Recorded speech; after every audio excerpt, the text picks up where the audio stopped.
up from my team here. So I believe the image has been fixed. Well done, ladies. Thank you. Thank you, those of you at home, for your patience. So in the next 30 minutes or so, I'm going to really demonstrate to you how to repot an orchid.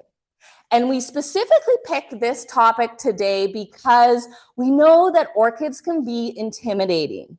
And they can also be a little bit frustrating. I don't know about you, but you know, often someone will gift an orchid, or you'll see a beautiful blooming orchid that you purchase, and you have those blooms. They're wonderful because they do tend to last for a number of weeks, and then slowly the blooms fall off, and that orchid goes dormant.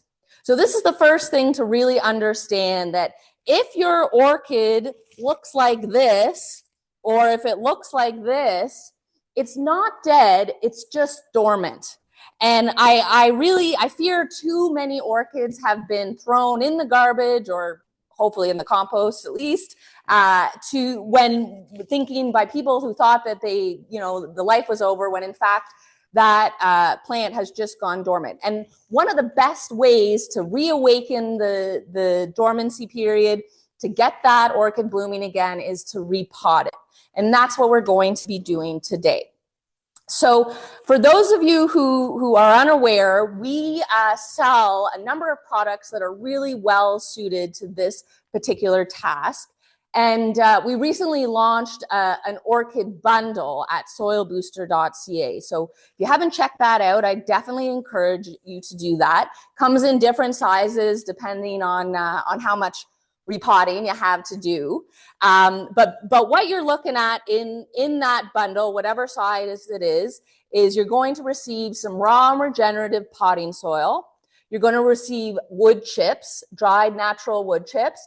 And you're also going to receive our activated and inoculated biochar. So I really quickly just want to talk about what each of these products bring to this plant and why they're so critical. So the first one to start off with would be wood chips. And this is a traditional substrate for orchids. Now, if you're unaware, you don't know much about orchids, it's worth mentioning that orchids are a type of plant known as an epiphyte. And epiphytes are plants in particular that don't grow in soil. This is highly unusual. They don't grow in a complete soil substrate. And in the wild, they actually grow on trees. They're up in the air, growing on the side of trees. And that is the environment that they like. So when we're doing our repotting, it's critical that we replicate that environment as closely as possible. So that's why in any kind of orchid mix, you're going to find a high quantity, a significant amount of wood chips, and we're going to be mixing those in to our orchid mix. So you know what? I'm just going to go ahead right now. I'm going to put some of the wood chips. Now, these are wood chips that we bag ourselves here at Waste Not Farms. They come from a local, I wish you could smell that. They smell really good. They smell really earthy. These are wood chips that we receive from local arborists. And so otherwise they would actually be going to landfill. I know it's hard to believe, but a huge amount of wood waste still goes to landfill. So we work with local arborists. They drop off these wood chips, and then we do put them through a process of drying, because if they're too wet, then they can tend to go moldy and they don't have the shelf life that we're looking for. So we have our wood chips, which are going to be critical to our repotting mix. The next input that is really important, and in this case is one that you may not be as familiar with, is our activated and inoculated biochar. Now, this is an incredible product. We've recently relaunched it with a slightly new format. It used to be very chunky, and we've been able to find a way to make it much more consistent, homogeneous in terms of the look and feel. People often ask me what biochar is and why it's so important and what the difference is between activated or charged biochar and biochar that isn't activated or is uncharged. So there's a couple important things to know here. The first is that biochar is a biomass material, in our case, a wood material that's been heated up to very, very high heat without oxygen in an unoxygenated environment. And the result is that you're left with a carbon-based, highly porous material that is incredibly recalcitrant. And what that means is that it is very stable. It does not break down quickly at all. It really becomes almost like graphite or coal. They're kissing cousins really to biochar. And what's special about biochar, why it's so incredibly useful for orchids, but in fact for all plants, for regenerating dead dirt back into healthy soil, is really in the secret of these pores, in the tiny little holes that are within this crystalline structure of the biochar. And these pores serve two purposes. The first purpose is that these pores, they help to hold air and water. And this is critical really for any plant. The soil or whatever the plant is growing in, the microbes that need to be there, they breathe oxygen and they live in water. So biochar inherently creates the right kind of environment, the right dynamics with oxygen, with room for oxygen and with room for water to allow microbes to flourish. So this is a really critical component if you're trying to regenerate some old soil in a pot, or if you have a garden bed that isn't performing as well as you used to. Biochar is a quick, easy solution to create that environment, that structure that is going to lend itself to healthy microorganisms, which is what ultimately creates healthy, flourishing plant life. Now, the second piece to biochar is related to this idea of activation and inoculation. Because biochar and all these little pores that are within the structure lend itself to holding nutrients and holding or providing homes for microorganisms. And this is critically important because biochar is so powerful that if it is used before it's been charged, and by charged, we talk about adding nutrients, letting it sit or cure with nutrients, with microbes. In the case of our product, we cure our biochar with our worm manure, which is full of nutrients and full of those microbes. And what happens is those microbes and nutrients will actually attach themselves to the biochar. They become connected, and they both due to magnetic forces, electrical forces, and also because the microbes themselves are looking for homes. I won't get too deep into it right now, but in the soil, you need to have primary microorganisms, bacteria and fungi, and you also need your secondary microorganisms, which are higher on the hierarchy, things like amoebas or protozoas. And the second order microorganisms will eat the primary organisms, the bacteria and the fungi, and it's the secondary organisms that release nutrients in a bioavailable format that the plant can then take up into its root system and use. So you need to have both primary and secondary organisms. And if you add microbes to your soil, but there isn't good structure, there isn't good porosity, then all those primary microorganisms get eaten up just like that by the larger organisms. And they're not able to establish themselves and establish a healthy, complete ecosystem. So it's really critically important when you're trying to regenerate dead dirt. You don't want to only add microbiology or diverse microorganisms as you'd find in our worm manure, but you want to ensure you're also offering the soil structure or the homes that these organisms need to be able to move in. You can kind of think of biochar before it's been activated as an empty condo building. And then once it's been activated with nutrients, there is food in the fridge, in the condo, but it's still empty.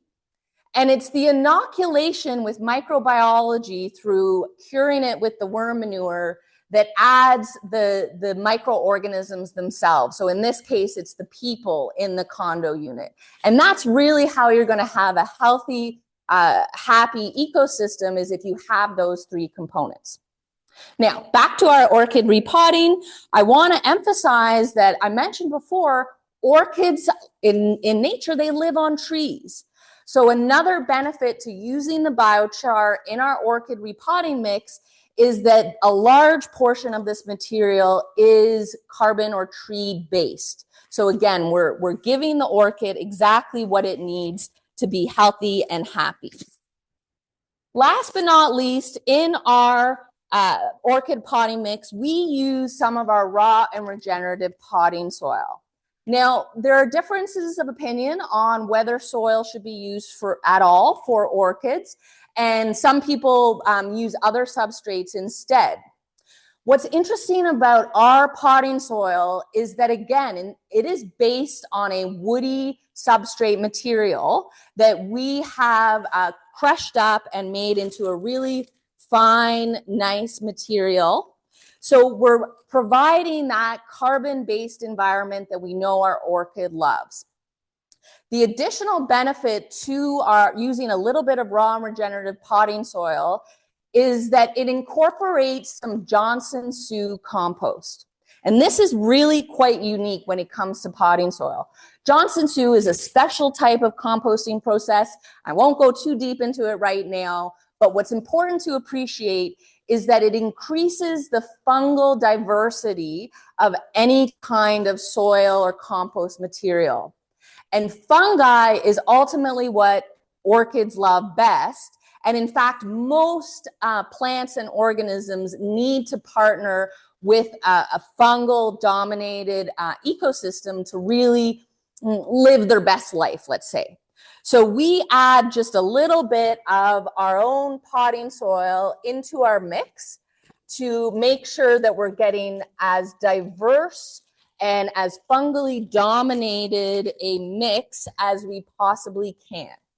Now, I realized I should have put some biochar into this bowl, so that's what I'm going to do now. All right. So we're going to begin to make our substrate mix, and then we will turn our attention to the orchid itself. In this case, I'm going to use about 1/3 biochar. I'm going to use about 50% wood chips. So I'm putting about 4 handfuls in there. And then I'm going to use about 20 or 25% of the potting soil, just to really amp up that microbial diversity. And I'm going to give those 3 substrate inputs a good mix up. Really want there to be a uniform consistency to our orchid repotting mix. All right, so that's looking pretty good. Oh, forgot to say, this can be a little bit messy. For those of you who know me, one of my nicknames is Mess Monster. And so not surprisingly, I'm already making a mess.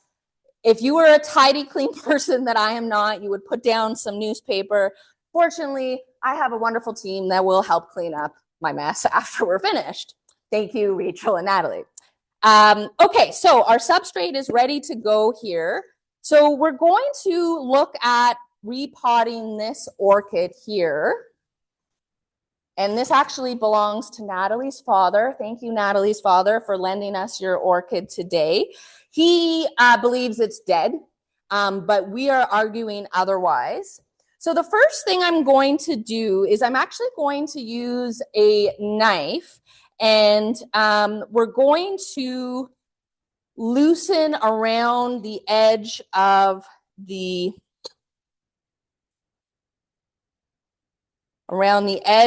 orchid itself. So this would be considered a dormant orchid. And we know that because it doesn't have a stem growing out.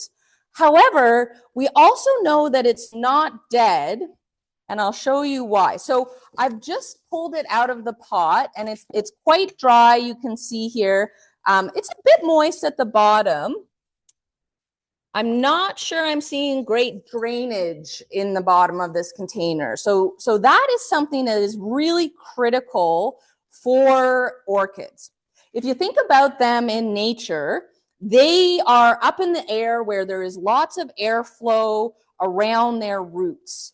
And so when we put them in pots and we keep them indoors, we need to replicate that to the best of our ability. And that's one of the reasons why we want to make sure our container, whatever we're moving our new orchid into, has good drainage. And it's another reason why our substrate is so chunky. You'll find that orchid mixes are always really, really chunky. And that's because we want to have good airflow. Now, I knew this monster monstera was going to be a bit of a problem, and sure enough, I'm getting a note here from my producer that the plant is hitting the microphone. So I'm just going to go ahead and move that to that side, and hopefully that's going to fix the problem. Thank you to whoever's providing the feedback on the meeting. Again, this is our first live demo, our first Grow with Joe episode. So any feedback, any suggestions, greatly appreciated. So you can see here I've pulled off all the old potting material for this orchid, and I've released all the roots.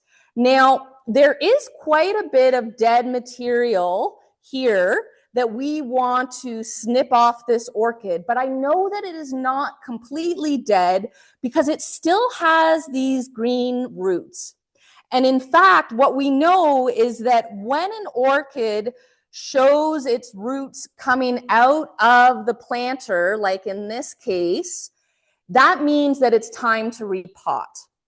That is an indication that this orchid has outgrown its current living space and it's looking to expand. Today, we're not repotting this orchid because it's actually about to bloom, even though it's running out of space. You can see that there. And the best time to repot your orchid is, in fact, right after it's bloomed. We don't want to disturb this one, but it will be next on the list. In this case, what we see here is there's a lot of dead roots that need to be cut out, but we're still seeing these green roots that are alive. One of the things that's kind of interesting about orchids is that they actually can photosynthesize from their roots. This is fairly unusual for a plant, but again, if you think about them hanging in the wild, their roots can be exposed, and that's why their roots are green. Any green roots are a good sign, whereas the brown roots are a bad sign. So we're going to trim those out, and I've got my snippers here, and just before I trim them out, I just want to clean my snippers. Now, this is an important step that is easy to forget, or sometimes, you know, with movie magic, they don't show this because they've already been cleaned. But as I mentioned earlier, I'm a bit of a mess monster, so you can never trust whether this was done and these snips were put away properly last time. So I always just like to give them a little bit of a wipe before I use them in case there was any questionable organisms that had hitched a ride or were left on those snips. So in this case, I'm using hydrogen peroxide, 3% to do that. But you could use cleaning vinegar. You could use a mix of baking soda and water. You could even use OxyClean, another natural option. They're all great desanitizers. Okay, So I have my snips, and now I'm going to just remove all the dead root mass, anything that's brown or anything that's become shriveled up. Those are your two indicators that, that it needs to be removed. So I'm carefully working around the green living root system, but making sure to get as much of those brown roots out of there and not taking up space in our pot. All right, so with that step done, we want to prepare our new container. So in this case, you always want to plant a pot up. So whatever size container you're pulling your plant out of, the one you're putting your plant back into should be about an inch, maximum 2 inches diameter bigger to give your plant more space. Now, I mentioned before how critical it is to have good drainage, good airflow for your orchid. So what we're doing here is we're doing a little double pot to ensure that this is going to be the case. So this pot actually is a terrible option by itself because there's no drainage holes. You'll see these often at the decor stores, places where they're not really worried about the health of their plant. So what I'm doing here is I'm putting something at the bottom. In this case, I'm using perlite. So we have big bags of bulk perlite on hand because it's one of the inputs into our potting soil. But you could use any kind of a substrate. You could use pebbles, river stone, anything that's going to just create a little bit of space at the bottom so that water is not getting stored in the bottom and touching the roots. Orchids, again, imagine they're on a tree, they're never really in a pool or puddle of water. It's dripping off them quite quickly. So I'm going to use this container in my pot for the actual plant. And then at the bottom, we have the perlite that's going to absorb any excess water. The first thing that I'm going to do is I'm going to put a handful of the substrate mix right in the bottom of that pot. And I'm going to, now again, I want to leave it chunky. I want to leave it with lots of airspace so that the orchid can be happy in its new home. And then I'm going to measure. So one of the tricky parts here is any of those living roots, the green roots, you kind of want to wrap up or fold over without harming them, without breaking them, and let them sort of wrap around the bottom of the substrate or the bottom of your container while ensuring that your crown, which is where the roots meet the bottom of the stem, is not going to be planted in the mix. So to me, that looks about right. But I do need to hold it in place while I start filling in the gaps. Oh, I have a wayward root. Okay. So then I'm going to start filling in the gaps with the orchid mix. And I'm just going to gently work my way around the bottom of the plant. I'm going to drop a bunch of things on the floor. I'll have to sweep that up later. And I'm going to make sure I'm getting some on this side. I'm about 2/3 full now on that container. And what I'm going to do actually at this point is I'm going to take out my very technical chopstick tool. We love to reduce, reuse, recycle here at Waste Not Farms. And I'm just going to use that tool to help ensure that the substrate is getting under all the roots without having to really pack it in. So I don't want to like jam it in or really push it down too much because we want to keep those wonderful air holes. We want to keep the ability for good water holding capacity.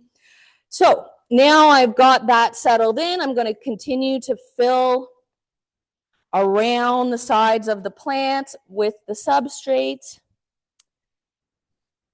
And again, so I'm just putting enough in here to get up to the top, but not planting so deep as to cover the crown. And I'm pushing a little bit. Oh, there's a little bit of a hole over here that I'm going to. So with any repotting activities, you're going to always want to water after you're finished. Now, there's one thing to mention here with orchids in particular, and that is that often you will have heard the advice that orchids could be watered using an ice cube. And on one hand, there is some sense to this suggestion because it ensures that there's only a small amount of water being added. And as we mentioned, orchids don't like to get waterlogged. However, if you think through a little bit further, and when we know that orchids are ultimately tropical plants, you can imagine that they really don't appreciate being watered with an ice cold ice cube. Even as that water melts, the temperature is very, very low, and it is simply not suitable for a tropical plant that would normally never experience any water temperatures below about 15 degrees Celsius. So you want to make sure, I just use lukewarm tap water. And in this case, because we've created a bottom drainage layer, I'm going to be a little bit more generous with the water than I would if I didn't have that drainage space at the bottom. But again, I'm really not putting too much water in there. If anything, I'm keeping it drier than I would a more traditional orchid or traditional repotted plant. So there we have it, our first dormant orchid that's now been repotted. And what I would say is that in about 2 weeks, given the right conditions, so orchids like to be in bright indirect light. So for example, here, in order to have our beautiful orchids, they are in the west facing, they're not directly in the window, but they're back from the window where they're able to get a large amount of daily light. I'm so lucky here to have a beautiful home with big windows, but I wouldn't want to put the orchid in a south facing window or really directly in the light at all, because it's going to scorch the leaves. If the leaves are turning yellow, that does indicate to you that there is too much light and it needs to be moved somewhere else. On the flip side, if the plant isn't getting enough light, you're going to see those leaves start to shrivel up. They're going to start to turn brown. And that's your indicator that the plant is not receiving enough light and needs to be adjusted as well. So I do want to continue going here because we've got another example. And I think I have, you know what, my mix here is now mostly biochar and potting soil. So I'm just going to re-up, oh, almost spilled a lot more stuff on the floor. I'm going to put a little bit more of the wood chips again, because we know how critical this chunky wood or carbon-based substrate is to our orchid mix.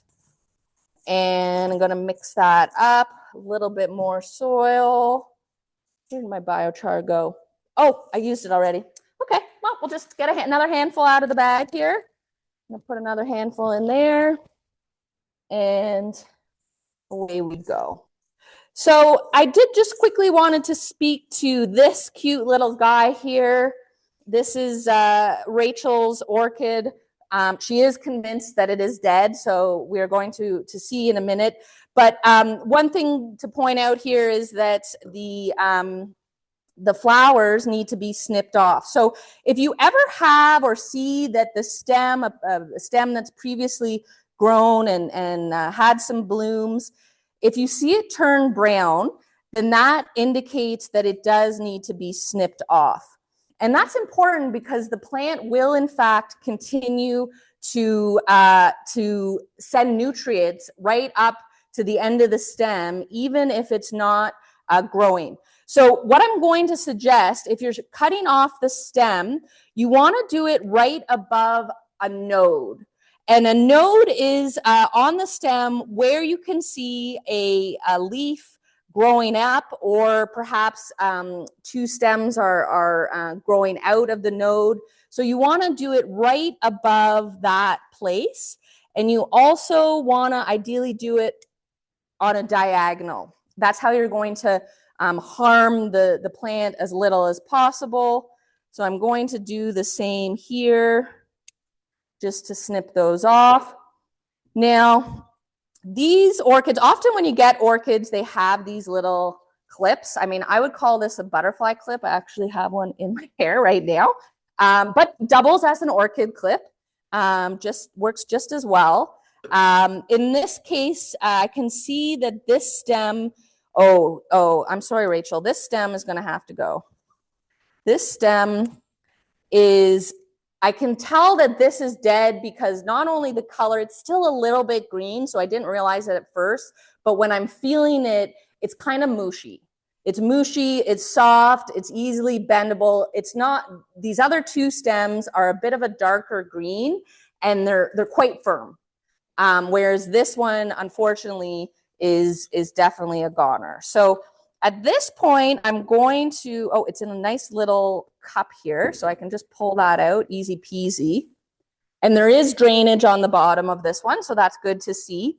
So one thing that's interesting to note, I actually did not know this until I was preparing recently, yesterday, for the webinar, and that is that lots of people grow orchids in see-through pots or containers. And that goes back to my earlier comment around the fact that unlike most other plants, orchids can photosynthesize through their roots.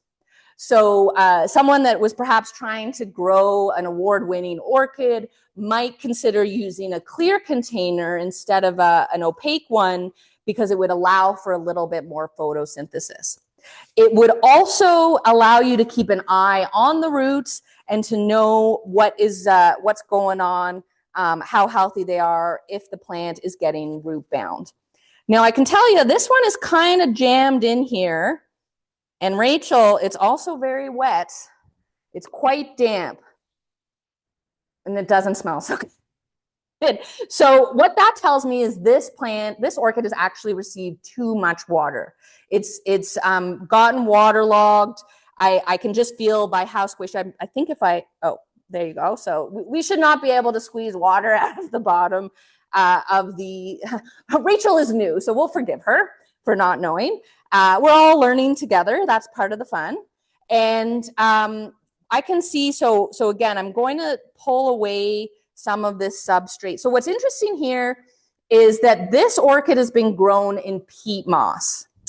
And this is my opportunity to have a little rant about peat moss, because I find so many people don't appreciate how destructive peat mining is, and that it's primarily mined for horticultural purposes. Peat is not a renewable resource, despite what the companies might want you to believe. And it comes from incredibly valuable ecosystems that have a huge amount of biodiversity and which are really critical to climate mitigation. They absorb and hold a lot of water. And in fact, peat stores a massive amount of carbon. And if you're like me and you're worried about the climate crisis and how much carbon we're putting in our air, then you really want to make the switch away from using peat to grow your plants or in your planters or in any of your soil mixes. Most soil mixes have peat. And that's one of the reasons I developed our raw and regenerative potting soil mix, was to give Canadians an option that doesn't have peat, that doesn't harm these critically important peatlands, these biologically diverse ecosystems that we need and will continue to need even more so going into the future. So we use wood in place of peat. And as I mentioned earlier, this makes it a suitable addition to our orchid substrate mix. So as you can see here, I'm cutting most of what's left here back, and there really aren't, sorry, Rachel, there really aren't many roots that are alive, but I am not giving up hope. Orchids are incredibly resilient. I mean, nature generally tends to be incredibly resilient. And I am confident. Oh, actually, I see one little root there that's alive still. And I know these stems, not this one, but I know these other two stems are still alive as well. It's got some little roots here that are alive. So I am very hopeful that this little baby is going to come back to life. And it only takes a couple of weeks after completing the repotting. So we're going to put this little deer into our terracotta pot. And again, we're going to create the substrate drainage layer. We're using perlite, but again, there's lots of different options to do that. Put the container in on top and then fill it. In this case, because there's so little plant left, I'm going to have to probably put a couple of handfuls in. And then that's going to allow me to, now this particular little orchid, this miniature orchid has a prop that's helping to hold it up. And so that's going to really allow me to allow it to stand in the, oh, that's dead, in the pot itself. And then I will fill it in around the base with the rest of the potting mix, the orchid mix that we've created. So what I'm hoping you guys are able to take away from this, and we're going to do some questions in a few moments, if there are questions that have arisen, is that, you know, you don't need to be intimidated by orchids, that they're really quite straightforward when you think about how they exist in natural environments and how you can replicate that to the best of your ability in your own home.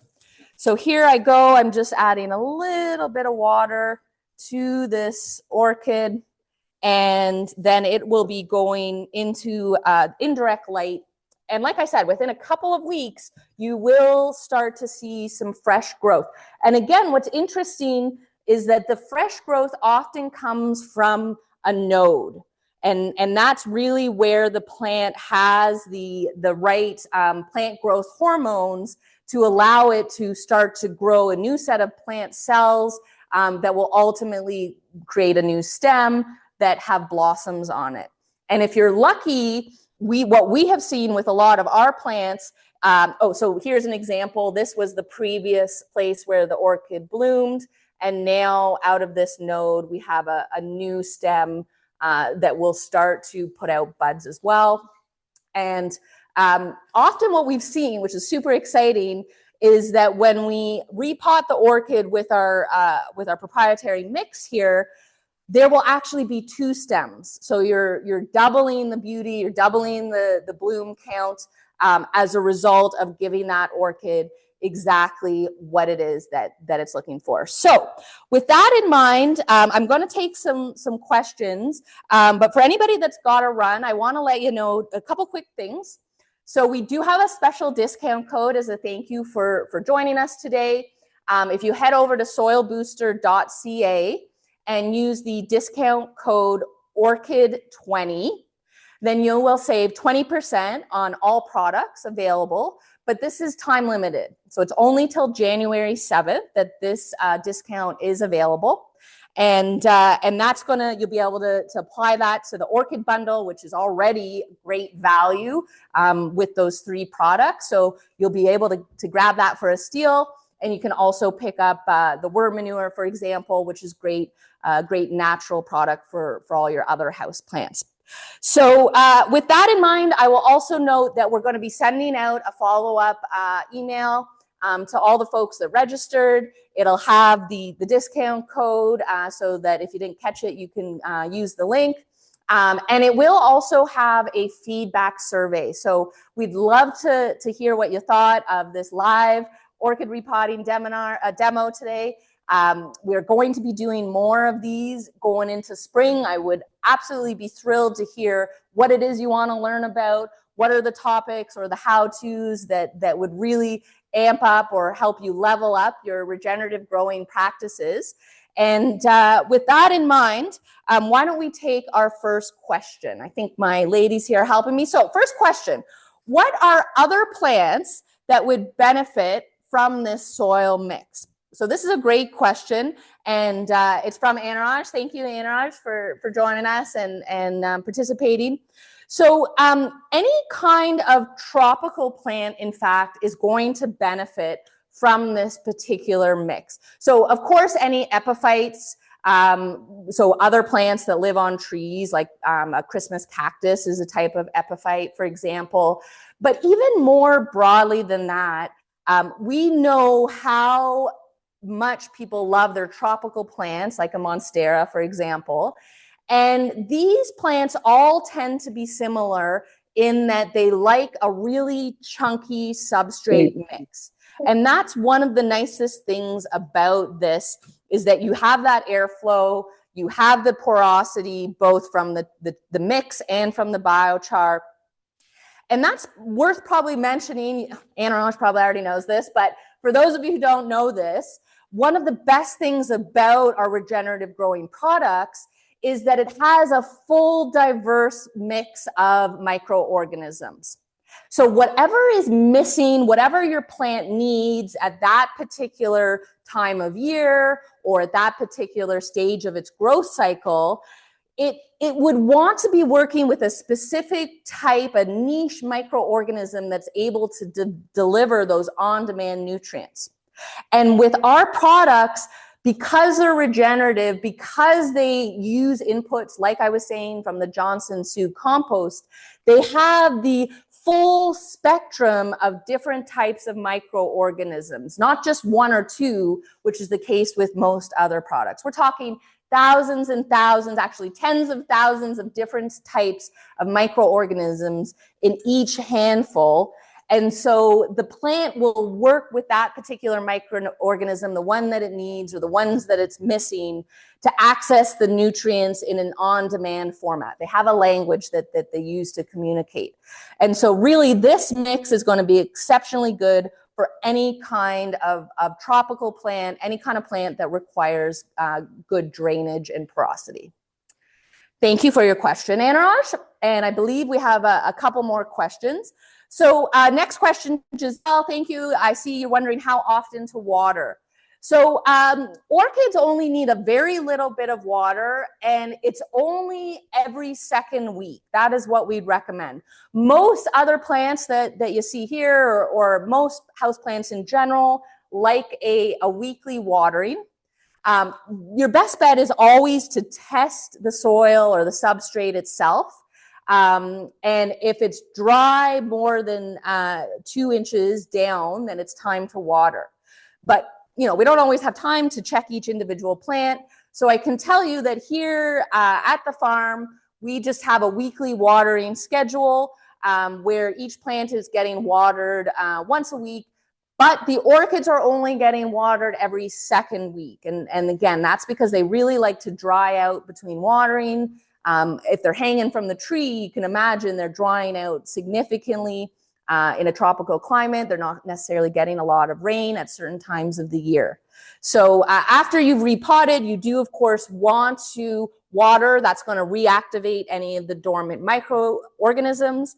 And then you're going to get on a 2-week schedule to water your orchid. Great question. I'm glad. I should have mentioned that. Thank you, Giselle. Curious, do we have any other questions? Okay, so I think that's it. Last chance to throw your question in the chat. Looks like we've got one more coming. Thank you everyone for participating. I've really enjoyed doing this and I really enjoyed that you're along here for our first session, our first webinar, our first Grow with Joe session where we're demonstrating how to use the Jocelyn Soil Booster regenerative products.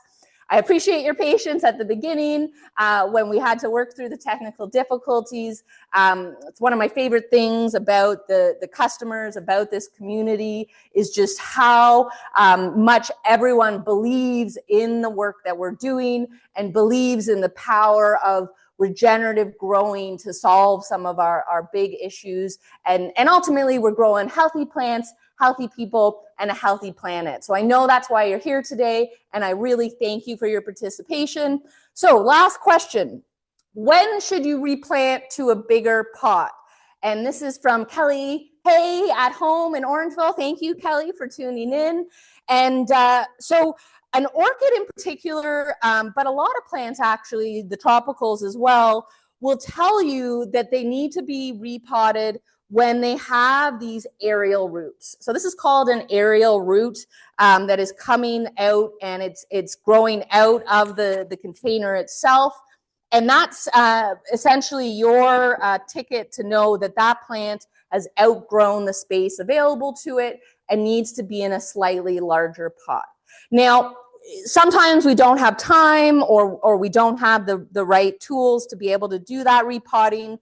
So there are lots of people that would just snip off these aerial roots, and that's going to buy them some time, but the plant will regenerate them and will continue to grow these aerial roots outside of the container, reminding you that it's ready and it's time to pot it up into a bigger container. So that's the number one way for you to know time to repot your orchid or really any tropical plant is going to show you that. So excellent. Thank you, guys. I really enjoyed being here with you today. Keep an eye out for the follow-up email with the survey and the discount code. And we'll see you next time growing healthy plants, healthy people, and a healthy planet.